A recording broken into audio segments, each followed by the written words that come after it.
So I have some questions for you. Do you believe that you have accepted feeling bad for the rest of your life as your, we don't want to use the word punishment, as your probability? Do you just believe that it is your lot in life, given everything that's happened, to just feel bad for the rest of your life? Do you believe that? Because a belief is just a thought that you keep thinking. I really don't. It's more along the lines of, it feels like every time I get to that place, another tragedy happens. This is like the third, fourth suicide, drug-related death in my best friend. It feels like the world won't stop happening. Tragedy won't stop outside of me. Does anybody have the statistics? Do you know how many people have died since we started talking? It's our fault, not yours. No. We just want you to understand that what you're calling death is a logical part of life. You didn't intend to come into these bodies and focus here always. And so we want to find a way that we can soothe the word tragedy and begin calling it logical reality. Begin calling it the response that different people are having to life. Begin calling it just sort of what's going on, to stand back from it. When Esther began visiting with us, it was hard for her at first to listen to or get her thoughts around our cavalier attitude about what you call physical death. But over time, we were able to help her to understand that the reason that we are light about it is because nobody ever dies. Right. The reason that we are light about it is because we are consciousness in full availability to all other consciousness. That when someone, no matter who it is, whether it's your beloved animal or whether it's your beloved mother or whether it's your beloved lover, it doesn't matter who it is. Anytime someone makes their transition, they are still consciousness, and now they are pure positive energy consciousness focused on you every single time. Those who remain in physical form after someone has made their transition are fully aware of you, loving you fully with no conditions attached. And so if you start tuning into that, you'll stop calling it tragedies. You'll say, oh, got another lift today, someone else died. Someone who I never had positive access to before because they were disconnected from that source, but now they're reveling in this pure positive energy. The other day, Esther was visiting with an electrician in her house, and he was up on a ladder installing this beautiful new Art Deco lamp that she had found, and she was excited about it, and he was too. And they were talking about different things. And he mentioned that his wife was about to go into labor any day. And he said that there were 3 names that they were considering. And when he said the name Jonah, Esther got goosebumps all over her. And she said to him, none of my business. Not knowing what his religion is and probably thinking that he might not take to what she's doing. In other words, she's sort of possessed here. So she was gentle, but she said, I just got to say, I think this baby wants to be named Jonah because I can feel it all over. And he said, oh, I'm getting it too. I'm getting it too. So what we want you to understand is that if someone coming in is aware of you and what you're talking about, especially as it pertains to them, someone who's just moved on out is aware too. See what we're getting at? There is no separation. Now it's an unconditioned. Now it's a vortexual relationship. Now it's a vibrational relationship. Now it's an emotional relationship.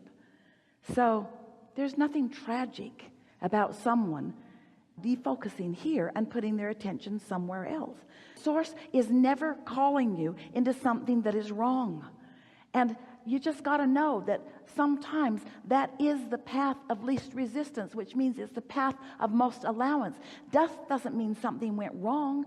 Death means something is going very, very right, because your eternal consciousnesses focused here in this time-space reality.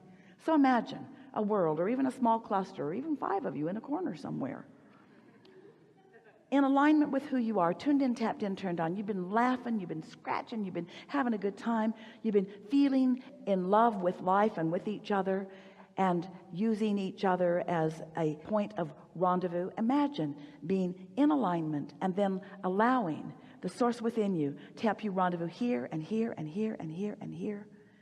Not one of you ever said to any other of you prior to coming into this experience, you will be my only rendezvous.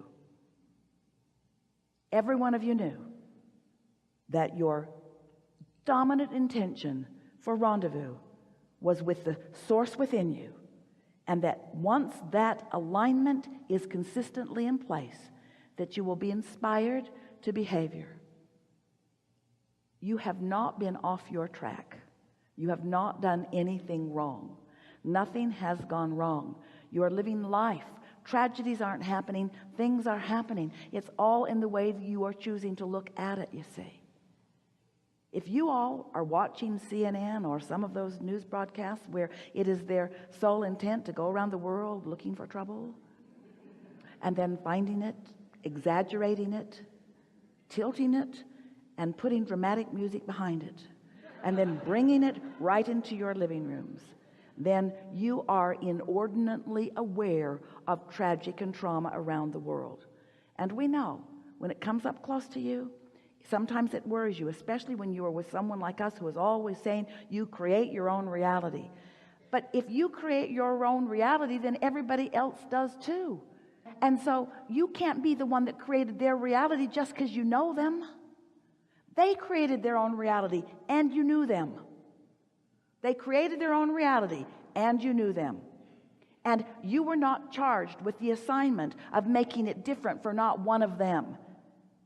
You did come forth intending to tune into source so that through the power of your example, you could inspire others to want to find somehow that happy experience that you are finding. But you can't get sick enough to help sick get well, and you can't get poor enough to help poor become prosperous, and you cannot solve the problems of the world by focusing upon them.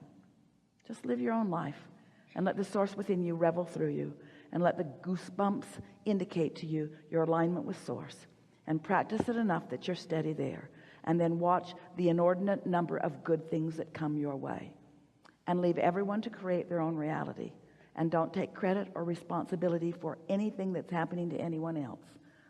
And before you know it, you'll be clustering like you all are here with others who are somewhat like-minded, who are uplifters in nature, who are deliberately creating your own reality, who are finding your vibration on purpose, who are practicing yourself into the art of alignment and living happily ever after, but not stopping death, not preventing it in others, not interfering with anything else that anybody is doing, living your life the way you've intended to, and finding unconditional alignment with source. So, we think it is really a wonderful gift when someone comes into your experience by your attraction, yes, who doesn't jump through hoops in order to present to you a conditional presentation that you can then have a good feeling response to. We think it's a wonderful thing when things happen around you that you have to adjust to, because otherwise you've got to have a very narrow band of merry friends that you are running around with, and then you got to control them because they're all freaks, you know. Helpful? Yes. Good. Thank you so much.